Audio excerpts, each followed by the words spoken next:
Hi, Jackie and David. Thank you so much for serving.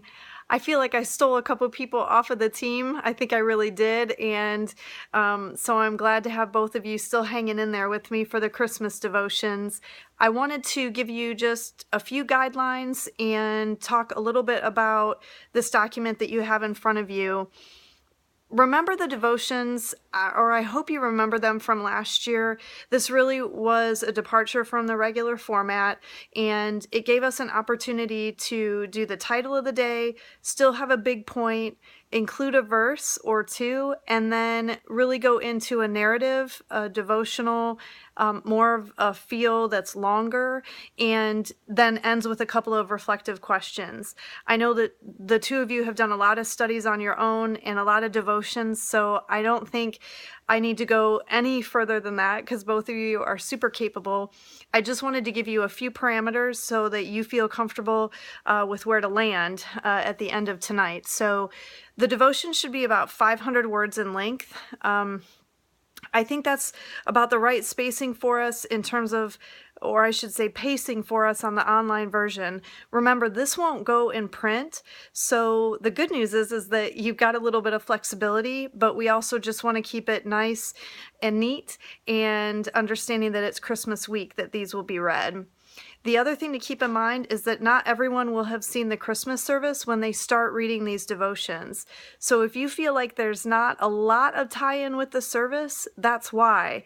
We might have people that start the devotion on Monday and don't go to a service until, Tuesday, Wednesday, Thursday for Christmas Eve. So I wanted to keep it a little bit more high level, and at the same time there's just a few connections that if they haven't seen the service yet, then they it might not mean as much to them, or they'll see it here and then have it reinforced at the service. So Monday is in the beginning, and it's from John 1, verses 14 through 16. I really want to talk about here how the Christmas story really can be told through John 1. It's not a gospel story of Christmas, but it's certainly one of the places that gives sort of a fresh perspective about, so the Word became human and made his home among us. Remember that this is home for the holidays, and part of what we'll be talking about at the Christmas services is this longing for home.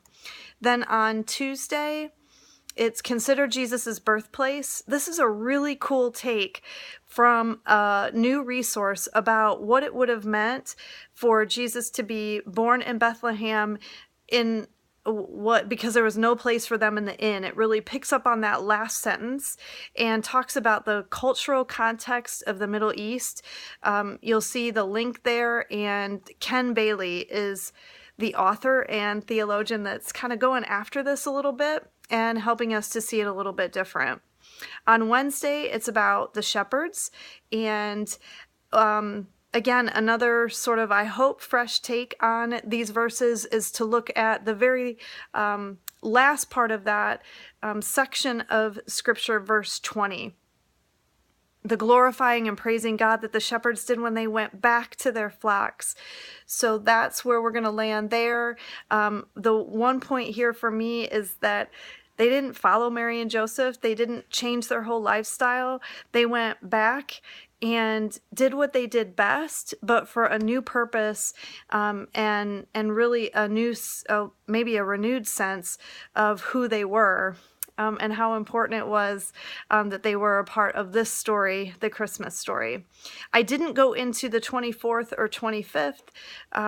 We're still sort of working through the end part of the week, but I think you have enough days to choose from. So hopefully one of those days will strike you, and you can let me know what you'd like to do. I will fill in then on the days that you don't choose, and I might snag Barb and see if she can do a couple.